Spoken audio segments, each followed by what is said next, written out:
네. 자, 오늘은 광역대기 오염 얘기하도록 하겠습니다. 자, 첫 번째 나와 있는 게 산성비에 대해서 나와 있어요. 자, 우리는 산성비가 뭐 뭔지는 기존에 몇 번을 얘기를 했으니까 일단 기본이 되는 건 pH가 5.6 미만인 비를 이제 산성비라고 얘기한다라는 얘기는 했었죠. 자, 산성비의 역사를 조금 이제 생각을 해볼 필요가 있는데 우리가 이제 산성비가 내렸다. 그러니까 즉 비가 내리는 것 때문에 어떤 대기 오염의 피해를 좀 많이 받았다라고 해서 첫 번째로 이제 뭐 말이 나오는 나라가 영국이었습니다. 영국.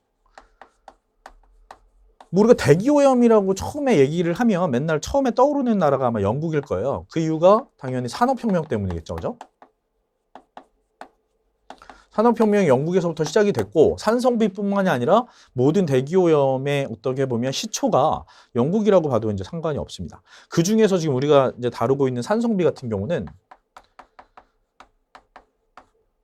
소다 산업, 여러분들 아시죠? 소다 먹고 막 이러는 거. 이 소다 산업이라고 하는 데에서 이제 발생하는 어떤 물질 때문에 산성비가 이제 발생을 했다라고 볼 수가 있는데 그냥 한글로 쓸게요. 화학식 같은 거는 뭐 나중에 얘기를 하고 이 소다를 만들기 위해서 가장 첫 번째 단계가 뭐냐면 소금이 필요해요. 소금.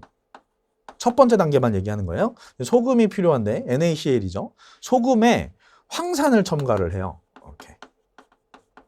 자, 소금에 황산을 첨가를 하면 어떻게 될까요? 황산나트륨이라는 게 나오고 그냥 쓸까요? 그 다음에 이제 염산이 나와요. 자, 소금이 NaCl이고요. 그죠?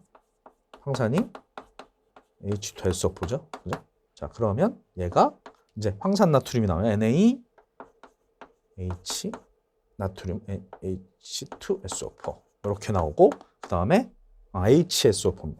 HSO4 그 다음에 HCl 이렇게 나와요. 자, 그러면 우리가 예전부터 산성비의 원인 물질이라는 게 뭐라고 그랬어요? 황산화물이 있다고 그랬고, 그죠? 질소산화물이 있다고 그랬고, 그 다음에 염화, 수소가 이렇게 있다고 그랬어요. 그 중에 여기서 이제 소다 산업에서 첫 번째 공정에서 나오는 게 요 염산이에요. 대기로 말하면 염화수소죠. 그죠? 근데 요 공정에서 나오는 거니까 요 염산. 이 염산이 이제 발생을 하면서 이제 대기 중에 이제 섞여 나가기 시작을 하면서 이제 뭐 그 비가 이제 내리기 시작을 했습니다. 이 비가 내린 게 당연히 염산이 섞였으니까 뭐가 된 거예요? 산성비가 돼서 내렸겠죠. 그죠? 산성비가 돼서 내리면서 이제 산성비가 이제 영국에서부터 그렇게 크게 이제 문제를 일으킨 물질 그리고 어떤 자연 현상 이제 이런 게 이제 됐다라고 볼 수가 있겠죠. 자, 그리고 산업혁명 때 이제 영국에서 이렇게 비가 내리기는 하는데 산업혁명 때 가장 많이 사용했던 연료가 석탄이잖아요. 그죠? 그래서 비 색깔 자체도 산성비인 것뿐만이 아니라 검은 비가 내렸다고 해요. 검은 비.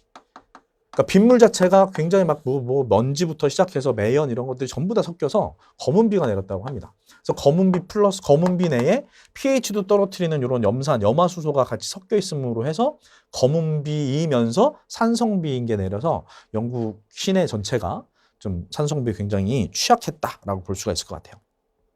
자, 그 다음에 나라가 이제 산성비라고 하는 명확한 용어가 이제 사용이 되고, 명확한 용어가 사용이 되고, 이제 국제적으로 이제 산성비가 좀 위험하다, 좀 이슈가 있다라고 이제 시작이 된 나라가 스웨덴입니다. 자, 스웨덴이라고 하는 나라에서 이제 한 1960년대일 거예요. 1960년대에 스웨덴에 있는 어떤 호수가 계속 산성화가 진행이 되는 거예요. 자, 산성화가 진행이 되는데 1960년대 얘기하는 겁니다. 60년대. 자, 60년대 스웨덴에서 어떤 호수가 계속 산성화가 일어나는데 스웨덴 나라에서만 보자면 자기네 나라에서 산성비가 내릴 만한 그런 산업, 그 주변에 그런 산업이 많지가 않았던 거예요. 많지가 않았는데 자기네 자국에서 계속 조사를 해보니까 옆에 나라에서 어떤 다른 나라에서 황산화물이라든지 질소산화물 같이 산성비를 유발하는 물질이 넘어오는 것은 아닐까라고 이제 의구심을 갖게 됩니다. 그러면서 이제 그 주변에 있는 나라에 건의를 했겠죠. 우리나라의 어떤 산성비 원인 물질이 그쪽 나라에서 넘어오는 것 같다라고 이제 얘기를 하니 그쪽 나라에서 뭐라고 그랬겠어요? 당연히 아니라고 그랬겠죠. 그죠? 그래서 계속 국제적인 분쟁이 생기게 돼요. 우리나라도 마찬가지죠. 예를 들어 미세먼지가 중국에서